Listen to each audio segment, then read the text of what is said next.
Hi guys, Patharamattu സീരിയലിൻ്റെ ഒരു പുതുപുത്തൻ വിശേഷത്തിലേക്ക് എല്ലാവർക്കും സ്വാഗതം. വരാൻ പോകുന്ന ഒരു അടിപൊളി കിടുക്കൻ എപ്പിസോഡ് വിശേഷത്തിലേക്കാണ് നമ്മൾ പോകുന്നത്. അങ്ങനെ മുത്തശ്ശനും ആദർശവും അറിയാണ് കേട്ടോ, അബിയാണ് എല്ലാത്തിനും പിന്നിലെന്ന്. ജ്വല്ലറിക്കാരുമായിട്ട് ചേർന്നിട്ട് അനന്തപുരിയിലെ മൂർത്തീസ് ജ്വല്ലറിയെ തകർക്കാൻ ശ്രമിക്കുന്നത് അബിയാണെന്നും അതുപോലെ തന്നെ ദുബായിലെ ജ്വല്ലറിയെ തകർക്കാൻ വേണ്ടി എല്ലാ സപ്പോർട്ടും ചെയ്ത് ജ്വല്ലറിക്കാർക്ക് കൊടുക്കുന്നത് അബിയാണെന്നും അറിയാം. അതുപോലെ ആദർശിനെ കുടുക്കി ദുബായ് ജയിലിൽ ഇടാൻ ശ്രമിച്ചതിന് കൂട്ടുനിന്നതും അബിയാണെന്ന് മനസ്സിലാക്കുകയാണ്. പിന്നെ പറയാനില്ലല്ലോ, ആദർശ് ഈ വിവരം മുത്തശ്ശനോട് ചെന്ന് പറയാണ്. അപ്പം മുത്തശ്ശനാകെ മൊത്തം കാലി തുള്ളി ഇറങ്ങി വരിക, കൂടെ ആദർശും തൂക്കിയെടുക്കുകയാണ് അബിയെ. ജലജയുടെ മുമ്പിൽ വെച്ച് തന്നെ അബിയെ കരണ അടിച്ച് പൊട്ടിക്കുകയും കുത്തിന് പിടിച്ച് മുത്തശ്ശൻ 5-6 ഡയലോഗൊക്കെ അങ്ങോട്ട് പറയുന്നുണ്ട് കേട്ടോ. ആ ഒരു വിശേഷങ്ങളിലേക്കാണ് നമ്മൾ പോകുന്നത്. നമ്മുടെ വീഡിയോ ഇഷ്ടമായാലൊന്ന് ഒന്ന് ലൈക്ക് ചെയ്യണേ, ഹൈപ്പ് ചെയ്യണേ, ചാനൽ കൂടി ഒന്ന് സബ്സ്ക്രൈബ് ചെയ്ത് സപ്പോർട്ട് ചെയ്യണേ. അങ്ങനെ നയനയോട് ആദർശ് പറയുന്നുണ്ടേ, ആരോ ചതിക്കാൻ ശ്രമിച്ചിട്ടുണ്ട് നമ്മളെ. ദുബായിൽ എന്നെ ജയിലിലാക്കാൻ വേണ്ടി ജ്വല്ലറിക്കാരെ സപ്പോർട്ട് ചെയ്തത് ഈ വീട്ടിലുള്ള ഒരാൾ തന്നെയാണോ എന്ന് എനിക്ക് സംശയമുണ്ടെന്ന് പറയാം. അപ്പോൾ നയന പറയുന്നുണ്ട്, അതാരെ ആദർശേട്ടന് സംശയം, അബിയാണോ എന്ന് ചോദിക്കുകയാണ്. അപ്പം ആദർശ് പറയാ, അതെ, അവനെ തന്നെയാണ് എനിക്ക് സംശയം. അവനിപ്പോൾ എന്നോട് നല്ല രീതിയിൽ ശത്രുതയുണ്ട്. കാരണം അവനെ നമ്മുടെ ജ്വല്ലറികളിലെ സ്ഥാനങ്ങളിൽ നിന്നെല്ലാം മാറ്റുകയും ജ്വല്ലറിയിൽ നിന്നൊക്കെ മാറ്റി നിർത്തുകയും ചെയ്തിട്ടുണ്ടല്ലോ. അതുപോലെ തന്നെ ചന്തുമോളുടെ അച്ഛൻ അവനാണെന്നുള്ള വിവരം നമ്മളെല്ലാവരും അറിഞ്ഞു എന്ന് അവന് നന്നായിട്ടറിയാം. അതൊക്കെ കാരണം അവൻ്റെ നമ്പർ 1 ശത്രു ഞാൻ തന്നെയാണ്. അപ്പോൾ എന്നെ കൊടുക്കാൻ വേണ്ടി ജ്വല്ലറിക്കാരുമായി ചേർന്ന് കളിച്ചത് അവൻ തന്നെയായിരിക്കും എന്ന് പറയാം. അപ്പം നയന പറയുന്നുണ്ട്, അബി അത് ചെയ്യാൻ മടിക്കുന്നവനൊന്നുമല്ല, എന്നാലും മൂർത്തീസ് ജ്വല്ലറി തകരാനുള്ള കാര്യങ്ങളൊക്കെ അബി ചെയ്യുമോ ആദർശേട്ടാന്ന് ചോദിക്കുക. അപ്പോൾ ആദർശ് പറയുന്നുണ്ട്, തീർച്ചയായിട്ടും അവൻ ചെയ്യും, അവനും അവൻ്റെ അമ്മയും അങ്ങനെ ചെയ്യും, അതാ അവരുടെ മനസ്സ് എന്ന് പറയാണ്. ഇനിയിപ്പം ദേ അവനാണ് ജ്വല്ലറിക്കാരുമായിട്ട് ചേർന്ന് എന്നെ ചതിക്കാൻ ശ്രമിച്ചതെന്നും നമ്മുടെ ജ്വല്ലറി തകർക്കാൻ ശ്രമിച്ചതെന്നും അറിഞ്ഞാൽ അവനെയൊക്കെ പിടിച്ച് ഈ വീട്ടിൽ നിന്ന് പുറത്താക്കി വിടുക വേണ്ടതെന്ന് ആദർശ് പറയാം. അപ്പം നയനയും പറയാം, ശരിയാ, അതുപോലുള്ള വിഷവിത്തുക്കൾ ഇവിടെ നിൽക്കുന്നിടത്തോളം കാലം നമ്മുടെ കുടുംബത്തിന് തന്നെ ദോഷമാണെന്ന് പറയാം. അപ്പോൾ ആദർശ് പറയുന്നുണ്ട്, അത് നേരാ, പക്ഷേ നിൻ്റെ ചേച്ചിയെയും കുഞ്ഞിനെയും ഓർത്തിട്ടാ അവനെ ഇവിടെ പിടിച്ചു നിർത്തിയിരിക്കുന്നത്. മുത്തശ്ശനും പറഞ്ഞല്ലോ അങ്ങനെയാണെന്ന്, അതുകൊണ്ടാണ് അവൻ്റെ അമ്മയും അവനും ഒക്കെ ഇപ്പോൾ ഇവിടെ നിൽക്കുന്നത് എന്ന് പറയുമ്പോൾ നയന പറയുന്നുണ്ട്, അപ്പച്ചയും കാര്യങ്ങളൊക്കെ അറിഞ്ഞു, ചന്തുമോളുടെ അച്ഛൻ അബിയാണെന്നുള്ള കാര്യം. പക്ഷേ അപ്പച്ചി ഒരു വക മിണ്ടുന്നില്ല കേട്ടോ. ഇനിയിപ്പോൾ ചേച്ചിയോട് ഇതൊക്കെ വിളിച്ച് അപ്പച്ചി ഒരു നിമിഷം പറയുമോയെന്നറിയില്ല. കാരണം ചേച്ചിയുടെ ജീവിതം തകർന്നു കാണണം എന്നല്ലേ അവർ ആഗ്രഹിക്കുന്നത്. അപ്പോൾ ആദർശ് പറയാം, അതൊക്കെ നേരാ, പക്ഷേ അവർ വിളിച്ച് പറയില്ല. പറഞ്ഞ ആ നിമിഷം അവരും അവനും ഒക്കെ ഈ വീട്ടിൽ നിന്ന് ഇറങ്ങേണ്ടി വരുമെന്ന് അവർക്കറിയാം.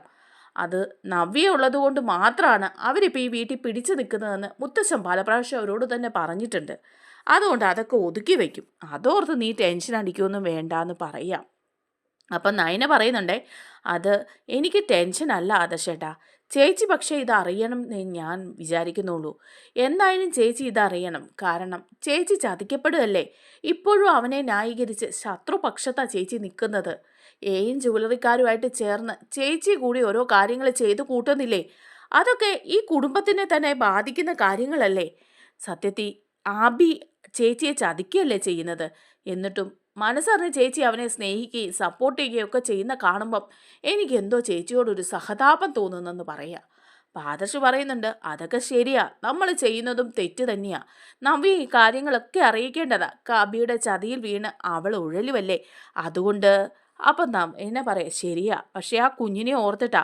ഇതൊക്കെ അറിയുന്ന നിമിഷം ചേച്ചി എങ്ങനെ പ്രതികരിക്കുമെന്ന് അറിയില്ല.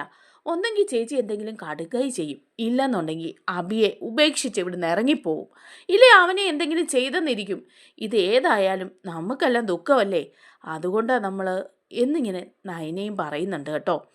അതേസമയം നമ്മുടെ അബി ഇങ്ങനൊരു തെറ്റ് ചെയ്തോ എന്ന് ആദർശിന് സംശയമുള്ളത് കൊണ്ട് തന്നെ മുത്തച്ഛൻ്റെ അടുത്ത് നിന്ന് ആദർശ് സംസാരിക്കുന്നുണ്ട്. ആരും കാണാതെയാണ് കേട്ടോ. ആദർശ് വന്നിട്ടുണ്ടെന്നുള്ള വിവരം ഈ സമയം ആരും അറിഞ്ഞിട്ടില്ല. അങ്ങനെ മുത്തച്ഛനോട് പറയാണ്, ഈ വീട്ടിൽ പല കളികളും നടക്കുന്നുണ്ട്. ഈ കുടുംബത്തെ തകർക്കാനും അതുപോലെ നമ്മുടെ ജ്വല്ലറിയെ തകർക്കാനും വേണ്ടിയിട്ട് അബിയും അപ്പച്ചിയും ഒക്കെ ശ്രമിക്കുന്നുണ്ടോയെന്ന് എനിക്കൊരു സംശയമുണ്ട് മുത്തശ്ശ എന്ന് പറയുമ്പോൾ മുത്തശ്ശൻ പറയുന്നുണ്ട്, നിനക്ക് സംശയമല്ലേ ഉള്ളൂ, എനിക്ക് ആ കാര്യത്തിൽ ഉറപ്പാണ്. അബിയെ നമ്മുടെ ജ്വല്ലറിയിലെ ചുമതലകളിൽ നിന്നൊക്കെ മാറ്റി നിർത്തിയത് കാരണം അവൻ അതും ചെയ്യും, അതിൻ്റെ അപ്പുറവും ചെയ്യുമെന്ന് എനിക്കറിയാമെന്ന് പറയാം. അപ്പോൾ മുത്തശ്ശന് നല്ല ബോധ്യമുണ്ടോ അവൻ തന്നെയായിരിക്കുമോ ജ്വല്ലറിക്കാരുമായിട്ട് ചേർന്ന് ഇങ്ങനെയൊക്കെ ചെയ്തത്. അപ്പം മുത്തശ്ശൻ പറയുന്നുണ്ട് ആകാൻ സാധ്യതയുണ്ട്, പക്ഷെ നമ്മുടെ കയ്യിൽ തെളിവൊന്നുമില്ലല്ലോ. അവനാ ചെയ്തതെന്ന് ഒരു വാക്കാലെങ്കിലും അറിഞ്ഞാൽ അടിച്ചവനെ ഞാൻ ശരിയാക്കും. ഞാൻ അങ്ങനെയുള്ള വിഷവിത്തിനെ അടിച്ചമക്കി ഇടണം എന്നിങ്ങനെ മുത്തശ്ശൻ പറയാണ്. അപ്പോൾ ആദർശം പറയുന്നുണ്ട് അതെ, എന്തെങ്കിലും തെളിവ് കിട്ടാതെ കുറ്റം ആരോപിച്ച അവൻ സമ്മതിക്കില്ല.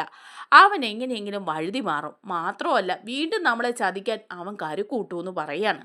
അപ്പം മുത്തശ്ശൻ പറയുന്നുണ്ട് അതെ, ഇതിൻ്റെ സത്യാവസ്ഥ അറിഞ്ഞു കഴിഞ്ഞാൽ അവനെ നമുക്ക് ശരിക്കും അങ്ങ് പൂട്ടണം.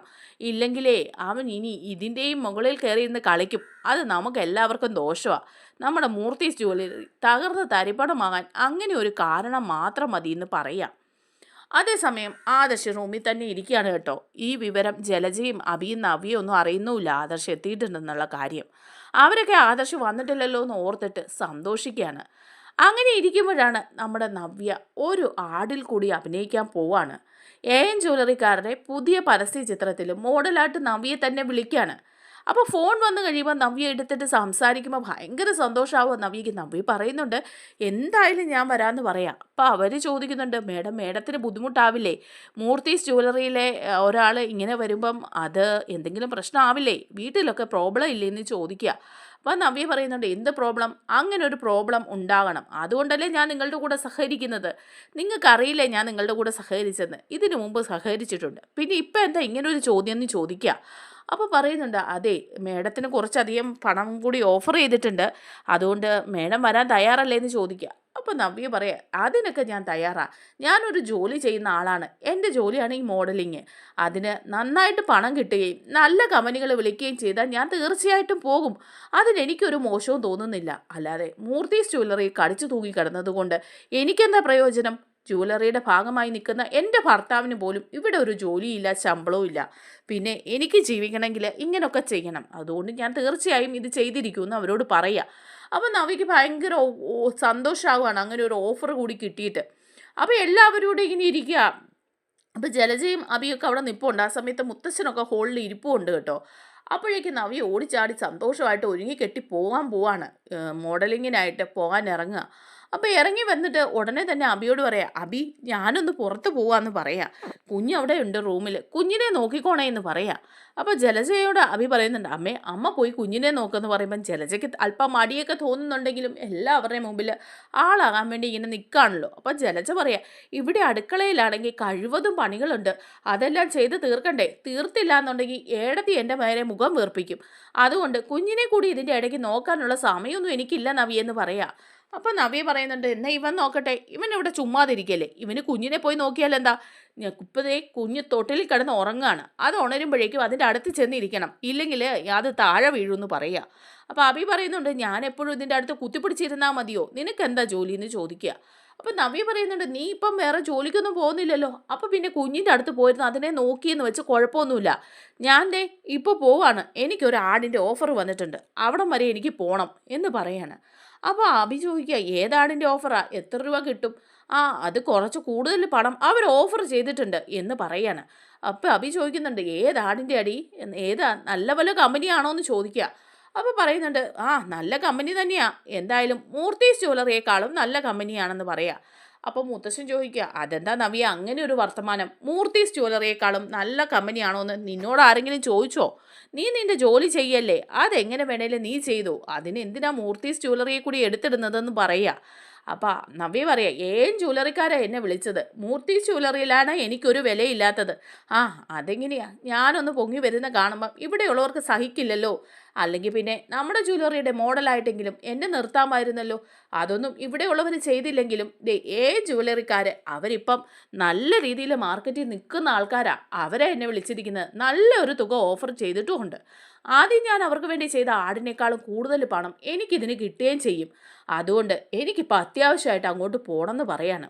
അപ്പോൾ ഇത് കേൾക്കുമ്പോൾ മുത്തശ്ശിക്കുമൊക്കെ ദേഷ്യം വരും. അപ്പം ഉടനെ തന്നെ ദേവയാനി എണീറ്റിട്ട് പറയാൻ നവ്യേ നീ കുറച്ചുകൂടി ഒന്ന് അടങ്ങ്, നിന്നോട് പറഞ്ഞിട്ടില്ലേ പല പ്രാവശ്യം ഈ ജ്വല്ലറിക്കാർക്ക് വേണ്ടിയിട്ട് പരസ്യ ചിത്രങ്ങൾ ചെയ്യാൻ നീ പോകണ്ടാന്ന്. അപ്പം നവ്യ ചോദിക്കുക അതെന്താ പോയാൽ, എനിക്ക് പണം കിട്ടുന്നിടത്ത് ഞാൻ ജോലി ചെയ്യുന്നതുകൊണ്ട് നിങ്ങൾക്ക് എന്താ, വേറെ ആരും എനിക്ക് എന്തെങ്കിലും ജോലി തരുന്നുണ്ടോ? എനിക്ക് എൻ്റെ കുഞ്ഞിനുമൊക്കെ ജീവിക്കണ്ടേ എന്ന് ചോദിക്കുക. അപ്പോൾ ദേവയാനി പറയുന്നുണ്ട് നിനക്കും നിൻ്റെ കുഞ്ഞിനും ജീവിക്കാൻ ഇതുവരെ ഇവിടെ ഒരു ബുദ്ധിമുട്ടും ഉണ്ടായിട്ടില്ലല്ലോ, നീ മനഃപൂർവ്വമല്ലേ ഈ ജ്വല്ലറിക്കാരുടെ പുറകെ പോകുന്നത്? അവർ ദുബായിലും നാട്ടിലും എല്ലാം നമ്മുടെ ശത്രുക്കളാണെന്ന് അറിയില്ലേ?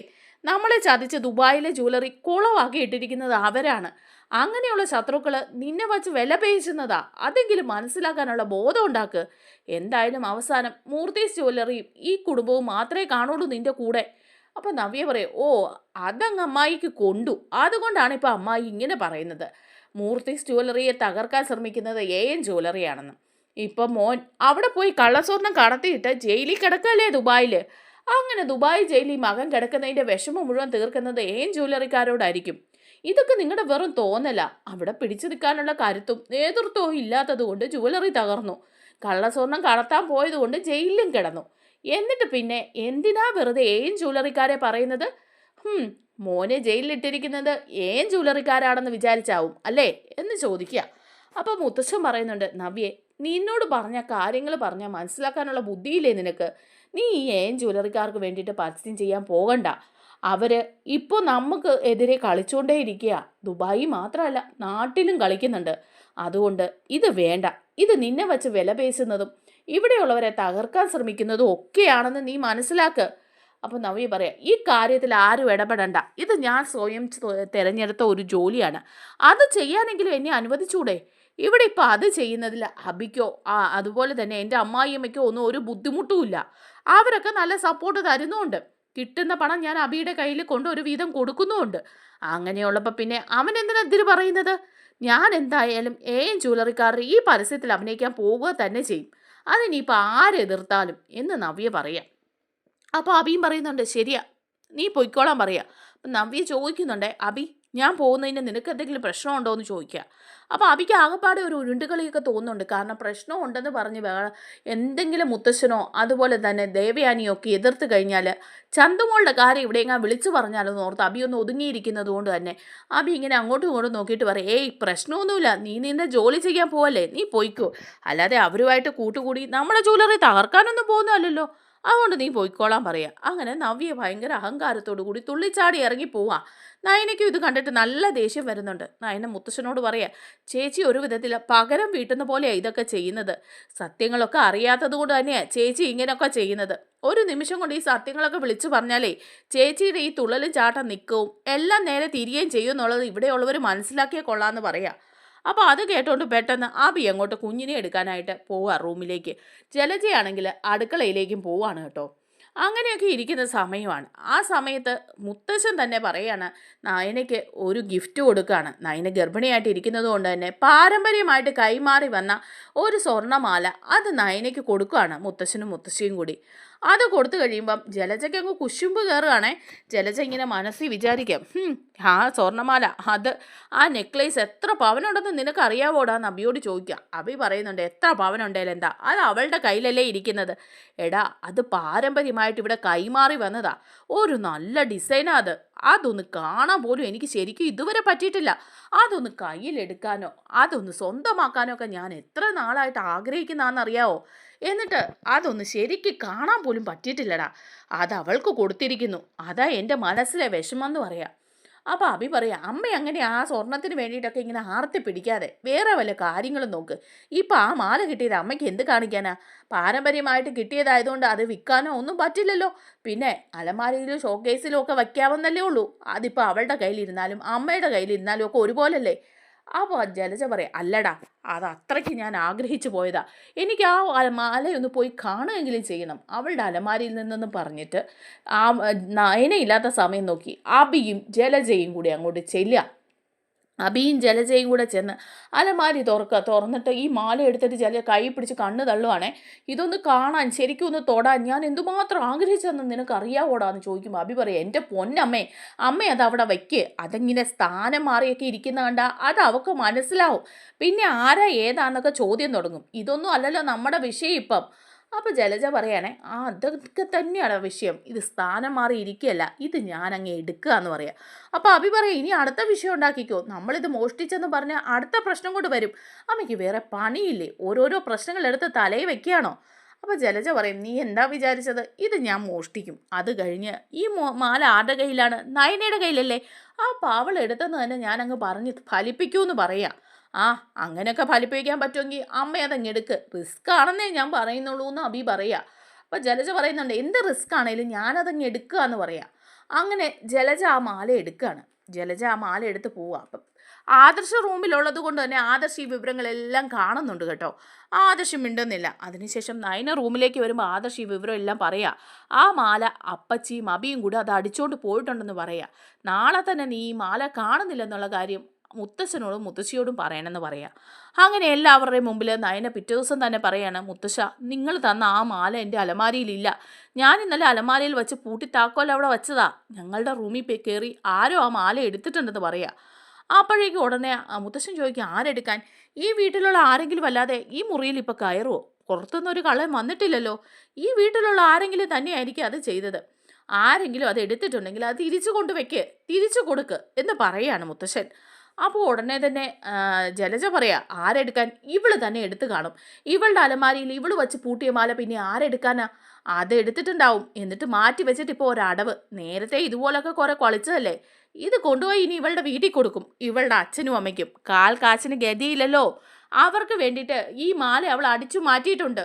ഈ അനന്തപുരിയിൽ നിന്ന് കിട്ടുന്നത് പകുതിയും അടിച്ചുകൊണ്ട് നന്ദാവനത്തിലേക്ക് പോകാനല്ലേ ഇവള് ഇരിക്കുന്നേ. അപ്പോഴേക്കും ഉടനെ നയന പറയാം, അപ്പച്ചിക്ക് ഉറപ്പാണോ ഞാൻ തന്നെ എടുത്തെന്ന്? ഈ മാല അപ്പച്ചി തന്നെയല്ലേ എടുത്ത് മാറ്റിയതെന്ന് ചോദിക്കുക. ഞാനോ? വെറുതെ എന്നെ കളിയാക്കാൻ നോക്കരുത്. പല പ്രാവശ്യവും നീ ഇതിന് ശ്രമിച്ചിട്ടുണ്ട്. ഇതിനൊക്കെ നിൻ്റെ കയ്യിൽ എന്തെങ്കിലും തെളിവുണ്ടോ എന്ന് ചോദിക്കുക ജലജ. ആ തെളിവുണ്ടെന്ന് നയന പറയുമ്പം മോളിൽ നിന്ന് ആദർശ് തെളിവുണ്ടെന്ന് പറഞ്ഞ് ഇറങ്ങി വരിക. ആദർശ് ഇറങ്ങി വരുന്ന കാണുമ്പോൾ രണ്ട് ഞെട്ടിപ്പോവാണ്. കാരണം എന്താണെന്ന് വെച്ചാൽ ആദർശ് അവിടെ ഉണ്ടെന്നുള്ള വിവരം ഇവർ രണ്ടുപേരും അറിയുന്നില്ല കേട്ടോ. ആ സമയത്താണ് ദുബായ് ജയിലിലാണെന്ന് പറയുന്ന ആദർശിനെ കാണുന്നത്. അത് കാണുമ്പോൾ രണ്ടെണ്ണം ഞെട്ടി കണ്ണുകളി നിൽക്കുമ്പോൾ ആദർശ് വന്ന് കുത്തിനു പിടിക്കുക അബിയുടെ. എടാ പെരുങ്കള്ള, നീയും അമ്മയും കൂടിയല്ലേ അത് എടുത്തത്? അതെടുത്ത സമയത്ത് ഞാൻ ആ മുറിയിലുണ്ടായിരുന്നു എന്ന് പറയാണ്. പിന്നെ അവർക്കൊന്നും പറയാൻ പറ്റുന്നില്ല. അപ്പോൾ മുത്തശ്ശൻ ചാടി എണീക്കുക. എന്നിട്ട് പറയാ, ജലജെ പോയി ആ മാല കൊണ്ടുവരാൻ പറയുക. അപ്പോൾ ജലജ പോയി ഗത്യന്തരയില്ലാതെ മാല കൊണ്ട് കൊടുക്കുക. അപ്പോൾ മുത്തശ്ശൻ പറയുന്നുണ്ട്, ഇവളോടൊന്നും ഇത് പറഞ്ഞിട്ട് കാര്യമില്ല. ഇവളെ എടുത്ത് വളർത്തി വലുതാക്കി എന്നെ പറഞ്ഞാൽ മതി. ഇനി ഇവളെ തല്ലിയിട്ടും യാതൊരു കാര്യമില്ല. ഇവളെ അല്ല ഇനി തല്ലേണ്ടത് എന്ന് പറഞ്ഞ് അബിയുടെ കാരണം നോക്കി ഒരെണ്ണം കൊടുക്കുകയാണ്. എന്നിട്ട് പറയുന്നുണ്ട്, നിൻ്റെ അമ്മയ്ക്ക് എല്ലാ ഒത്താശയും ചെയ്തു കൊടുക്കുന്നത് നീ തന്നെയാ, മോഷ്ടിക്കാൻ വരെ. അങ്ങനെയുള്ള നീ രണ്ടെണ്ണം കൊള്ളാൻ യോഗ്യം തന്നെയാന്ന് പറയാണ് കേട്ടോ. അങ്ങനെ ജലജയും അബിയും കയ്യോടെ എല്ലാം വാങ്ങിച്ചിട്ട് പോവുകയാണ്. നവ്യാണെങ്കിൽ ആ സമയത്ത് അവിടെ ഇല്ല, മോഡലിങ്ങിന് പോയിരിക്കുകയാണ്. അതേസമയം പിന്നെ ആദർശ് ഇങ്ങനെ നടന്നു വരികയാണ്. വരുന്ന സമയത്ത് അബി ഈ ദേഷ്യം എല്ലാം വച്ചിട്ട് അബി ഫോൺ വിളിക്കുകയാണ് കേട്ടോ AN ജ്വല്ലറിക്കാരെ. എന്നിട്ട് AN ജ്വല്ലറിക്കാരോട് പറയുന്നുണ്ട്, നിങ്ങൾ എന്താ ചെയ്ത് കൂട്ടിയത്? നിങ്ങൾ ആദർശിനെ ദുബായ് ജയിലിലിട്ടെന്ന് പറഞ്ഞിട്ട് അവനല്ലേ ഇതുവഴി ഈ നടക്കുന്നത്? അവനിപ്പോൾ നാട്ടിലുണ്ടല്ലോ. ഇതൊക്കെ എങ്ങനെ സംഭവിച്ചു? അപ്പോൾ അയാൾ പറയാണ്, അതൊക്കെ ഒരു അബദ്ധം സംഭവിച്ചതാ. ആദർശിനെ അവിടുന്ന് അങ്ങനെ അകത്താക്കാൻ പറ്റിയില്ല. നല്ല ഹോൾഡ് ഉണ്ടായിരുന്നു നിങ്ങളുടെ മുത്തശ്ശന്. അതുകൊണ്ട് തന്നെ അവർ നേരത്തെ കാര്യങ്ങളൊക്കെ മണത്തറിഞ്ഞ് ആദർശിനെ നാട്ടിലേക്ക് എത്തിച്ചെന്ന് പറയാം. അപ്പോൾ അബി പറയാം, എന്നിട്ട് നിങ്ങളൊന്നും എന്നോട് വിളിച്ചു പോലും പറഞ്ഞില്ലല്ലോ ഇവൻ നാട്ടിലേക്ക് പോന്നിട്ടുണ്ടെന്നുള്ള വിവരം. ഇവിടെ വന്ന് ഇപ്പോൾ അവൻ ഷോ കാണിച്ചപ്പോഴാണല്ലോ ഞാൻ അറിഞ്ഞത്. അപ്പോൾ അയാൾ പറയാണ്, അതെ വിളിച്ചു പറയാൻ പറ്റിയില്ല, ഞങ്ങളും വളരെ വൈകി അറിഞ്ഞത്. ആദർശം നാട്ടിൽ ലാൻഡ് ചെയ്തതിനൊക്കെ ശേഷം മാത്രമാണ് ഞങ്ങളെല്ലാം ഈ വിവരം അറിഞ്ഞത്. അവൻ ജയിലിലായിരിക്കുമെന്ന് തന്നെയാണ് ഞങ്ങളൊക്കെ വിചാരിച്ചത്. അവിടെ ഒരു വലിയ ചതി നടന്നത് തന്നെയാന്ന് പറയാം. അപ്പോൾ അബി പറയാം, നിങ്ങളുടെ ഒരു ചതി? ഇതുപോലെ ഒരു കാര്യം ചെയ്യാൻ പറ്റാത്തവരാണോ വലിയ ജ്വല്ലറിക്കാരെ വലിയ മത്സരം എന്നൊക്കെ പറഞ്ഞ് നടക്കുന്നത്? നിങ്ങൾക്ക് വേണ്ടി എല്ലാം ഒത്താശയും ചെയ്തു തന്നാൽ ഞാൻ ആരായി? മണ്ടനായില്ലേ? അവൻ അവിടെ അകത്ത് കിടന്ന് നരകിക്കണമെന്ന് ആഗ്രഹിച്ചിരുന്ന ഞാൻ വെറും മണ്ടനായില്ലേ എന്ന് ചോദിക്കുക. അപ്പോൾ ഇതെല്ലാം നമ്മുടെ ആദർശ് കേൾക്കുക. ആദർശിന് ഇങ്ങനെ കലി വരികയാണ് കേട്ടോ. ആദർശ് അതെല്ലാം റെക്കോർഡ് ചെയ്തെടുത്ത് മുത്തശ്ശൻ്റെ അടുത്ത് കൊണ്ട് കാണിക്കുക. കണ്ടോ, അബി AN ജ്വല്ലറിക്കാരെ വിളിച്ചിട്ട് സംസാരിക്കുന്നത് കേട്ടോ മുത്തശ്ശ? അവൻ തന്നെ എല്ലാ ചതിക്കും പിന്നിലെന്ന് പറയുക. മുത്തശ്ശൻ അപ്പോഴേക്ക് ഇറങ്ങി വരിക. എന്നിട്ട് അബിയെ ജലജയും വിളിച്ചിട്ട് അബിയുടെ കുത്തിന് പിടിക്കുക മുത്തശ്ശൻ. എന്നിട്ട് ചോദിക്കുക, എടാ നീയാണല്ലേ അപ്പോൾ AN ജ്വല്ലറിക്കാർക്ക് വേണ്ടിയിട്ട് എല്ലാ ഒത്താശകളും ചെയ്തു കൊടുത്തതെന്ന് ചോദിക്കുമ്പം ജലജ പറയാം, വെറുതെ അവനെ പറയണ്ട കേട്ടോ. എപ്പോഴും എല്ലാത്തിനും അബിയെ കുറ്റപ്പെടുത്താനായിട്ട് നിങ്ങളെല്ലാവരും കൂടി ഇരിക്കുകയാണോ എന്ന് ചോദിക്കുക. അപ്പോൾ ഈ വീഡിയോ അങ്ങ് കാണിച്ചു കൊടുക്കുകയാണ്. കണ്ടോ, നീയല്ലേ വിളിച്ച് സംസാരിക്കുന്നത്? ഇത് നീ തന്നെ ഇത് ചെയ്തതെന്നുള്ള കാര്യത്തിൽ എനിക്കോ ഈ ആദർശന് ഒരു സംശയവും ഇല്ലായിരുന്നു. പിന്നെ തെളിവുകളൊന്നും ഇല്ലാത്തതുകൊണ്ട് വെറുതെ നിൻ്റെ മേലിൽ കുറ്റം ആരോപിച്ചില്ല എന്ന് മാത്രമേ ഉള്ളൂ. നീ ഒരു കാര്യം മനസ്സിലാക്കിക്കോ, ഈ കുടുംബത്തിൽ നിന്ന് ഈ കുടുംബത്തിലേക്ക് തന്നെ കളിക്കാൻ നിനക്ക് എങ്ങനെ സാധിക്കുന്നു? നിനക്ക് ഈ അനന്തമൂർത്തിയെ അറിയില്ല. ആദർശിനെ അകത്തിട്ടേക്കാമെന്ന് നീ വിചാരിച്ചെങ്കിൽ അത് നടന്നില്ല. അതിന് കാരണക്കാരൻ ഞാനാണ്. എന്നോട് നീ ഏതേം ചുള്ളറിക്കാരുടെ കൂടെ കൂടി കളിച്ചാലും ഒന്നും നടക്കാൻ പോകുന്നില്ല. ദേ, നീ നിന്റെ അമ്മ ഇതിൻ്റെ അകത്ത് നിൽക്കുന്നത് നവ്യ അവളുടെ കുഞ്ഞു ഉള്ളത് കൊണ്ട് മാത്രമാണെന്ന് ഓർത്തോണം. ഒരു നിമിഷം ഒരു നിമിഷം മതി നിന്നെപ്പോലെയുള്ള വിഷവിത്തുക്കളെ ഇവിടുന്ന് അടിച്ചിറക്കാൻ. അതുകൊണ്ട് മര്യാദയ്ക്ക് നിന്നോളാൻ പറഞ്ഞ മുത്തശ്ശൻ കൊടുക്കുകയാണ് കുത്തിന് പിടിച്ച്. ആദർശം കൊടുക്കുന്നുണ്ട് കേട്ടോ. ആദർശം പറയുന്നുണ്ട്, എടാ നീ എന്നെ ചതിക്കുകയായിരുന്നല്ലേ എന്നൊക്കെ ചോദിക്കുന്നുമുണ്ട്. അങ്ങനെ അഭിയും ജലജയും അവിടെ അങ്ങ് നിന്ന് നാറുന്നൊക്കെയുണ്ട്. നമ്മുടെ വീഡിയോ ഇഷ്ടമായാലൊന്ന് ലൈക്ക് ചെയ്യണേ, ഹൈപ്പ് ചെയ്യണേ, ചാനൽ കൂടി ഒന്ന് സബ്സ്ക്രൈബ് ചെയ്ത് സപ്പോർട്ട് ചെയ്യണേ. താങ്ക്